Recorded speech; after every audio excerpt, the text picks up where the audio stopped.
এগৰাকী অধ্যক্ষৰ বিৰুদ্ধে গভীৰ ষড়যন্ত্ৰ বিদ্যালয়ৰ সমন্বয়কৰ।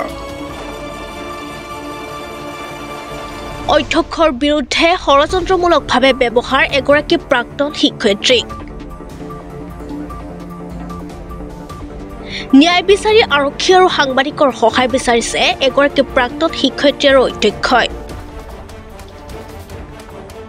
নলবাৰী জিলাৰ এইখন নলবাৰীৰ বিদ্যাঞ্চল দ্য স্কুলৰ আৰু এগৰাকী এই বিদ্যালয়ৰ অধ্যক্ষ জিতেন্দ্ৰ কুমাৰ জৈন। এগৰাকী অধ্যক্ষৰ বিৰুদ্ধে এতিয়া ৰচনা হৈছে গভীৰ ষড়যন্ত্ৰৰ। বিদ্যালয়খনৰ এইগৰাকী প্ৰাক্তন সমন্বয়ক অনুপম ডেকাই অধ্যক্ষগৰাকীৰ বিৰুদ্ধে এগৰাকী মহিলা তথা প্ৰাক্তন শিক্ষয়িত্ৰীক ব্যৱহাৰ কৰাৰ গুৰুতৰ অভিযোগ উত্থাপিত হৈছে।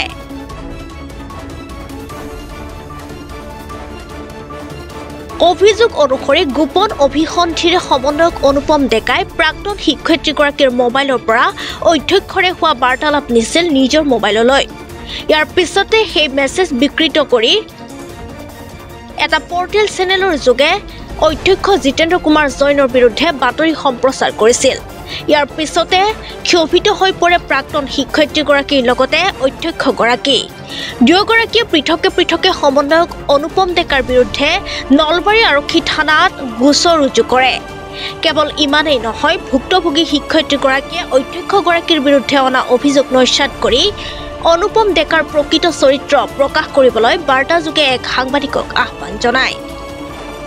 যোৱা 22 জুন তাৰিখে অল্পখ্যাত পৰ্টেল চেনেল এটাই যি ধৰণৰ এক বাতৰি পৰিৱেশন কৰিছে, সেই বাতৰিত মোৰ শিক্ষা জীৱনৰ 30 বছৰ শিক্ষা জীৱনত যি কালিমা খনাৰ যি অপচেষ্টা, সেই অপচেষ্টাটো মানে একেবাৰে গৰিহণাযোগ্য।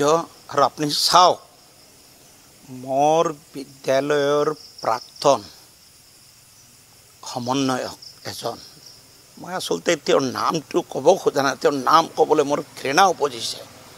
তেওঁ কেনে এটা নিকৃষ্ট চক্ৰান্ত কৰি আমাৰ স্কুলৰ এগৰাকী শিক্ষয়িত্ৰীক, অবিবাহিতা শিক্ষয়িত্ৰীক তেওঁ জড়িত কৰি লৈ তেওঁৰ লগত কথা পাতি তেওঁৰ মোবাইলেদি বিভিন্ন মেছেজ, এজনী শিক্ষয়িত্ৰীৰ প্ৰিন্সিপালৰ লগত হোৱা বাৰ্তালাপ আৰু সেই শিক্ষয়িত্ৰীৰ বন্ধুবৰ্গৰ লগত বিভিন্ন বাৰ্তালাপ লৈ তাক বিকৃত কৰি তেওঁ চোৰাংভাৱে লৈছে আৰু সেইখিনি লৈ তেওঁ বজাইছে। এতিয়া মোৰ প্ৰতি শ্ৰদ্ধা ৰাখি সন্মান ৰাখি শিক্ষয়িত্ৰীগৰাকীয়ে এতিয়া গোটেই কথা গম পায়, থানাত এজাহাৰ দাখিল কৰিছে সেইজন ব্যক্তিৰ ওপৰত। সেই এজাহাৰত নাম উল্লেখ কৰি দিছে আৰু ময়ো সেই ব্যক্তিজনৰ ওপৰত এজাহাৰ দাখিল কৰিছোঁ।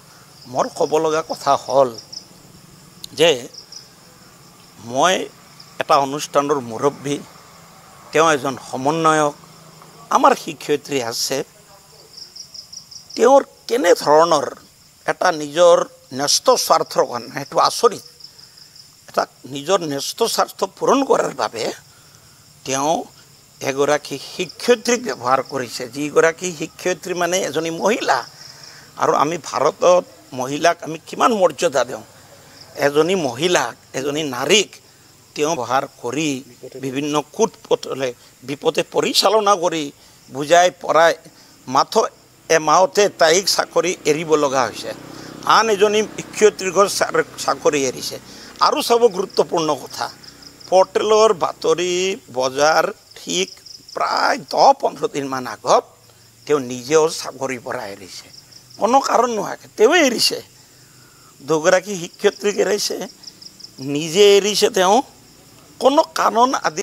আৰু এতিয়া এই যিজনে শিক্ষয়িত্ৰীগৰাকীয়ে থানাততো এজাহাৰ দিছেই, মই সিদিনা সংবাদ মেল পাতিছোঁ, তাত খণ্ডন কৰিছোঁ নলবাৰীত।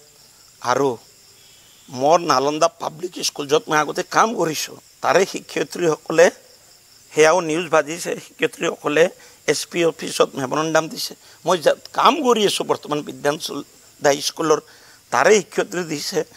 আকৌ এষাৰ কথা কওঁ, যি নিউজ চেনেলত বাতৰি পৰিৱেশন কৰিছিল পৰ্টেল চেনেলেও ক্ষমা মাৰ্জনা বিচাৰি বাতৰি পৰিৱেশন কৰিছে কাৰণ তেওঁলোকে গম পাইছে যে মই শুদ্ধ পথত আৰু গোটেই চক্ৰান্ত চব গম পোৱা হৈছে মই নামটো নকওঁ কিন্তু মই ইতিমধ্যে গম পাইছোঁ যে সেই মহিলাজনীয়ে অকল থানাতে এজাহাৰ দিয়া নাই এতিয়া আমাৰ সাংবাদিকসকললৈ ন্যায় বিচাৰিছে কৈছে তেওঁৰ নামটো প্ৰকাশ কৰাটো বিচাৰিছে মই নিজ মুখেৰে কাৰণ কি জানেনে যাক আপুনি অভিযুক্ত কৰে তেওঁ যদি কয় মই নিৰ্দোষী সেই কথাটোৰ ইমান জোৰ নাথাকে কি জানেনে এয়া আচলতে মোৰ ওপৰত আক্ৰমণ নহয় এয়া বিদ্যাঞ্চল দা স্কুলৰ ওপৰতে অকল আক্ৰমণ নহয় ইয়াক প্ৰতিবাদী সত্তাৰ ওপৰত আক্ৰমণ কাৰণ ইয়াক কণ্ঠৰুদ্ধ কৰাৰ কাৰণ দেখিছে ইয়াৰ আগতে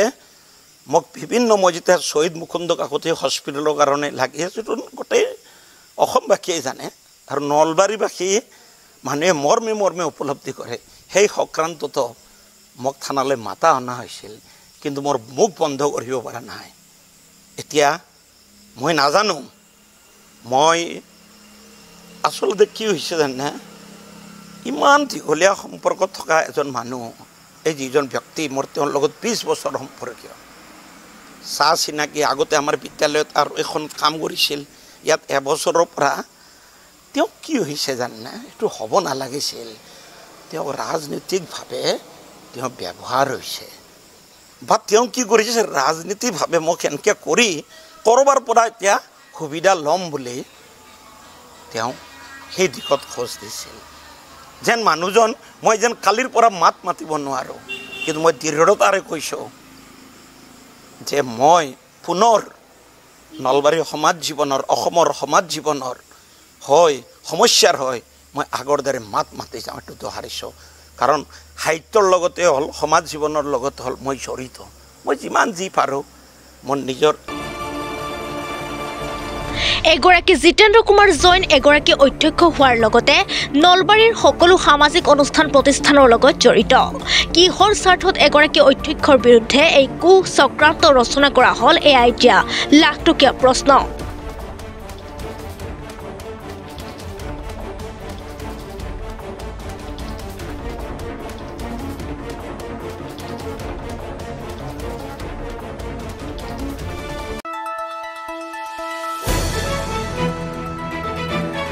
দ্য নিউজলেণ্ডছ অবিৰত তথ্যানুসন্ধান আপোনাৰ সেৱাত খবৰ সন্ধান দ্য নিউজলেণ্ড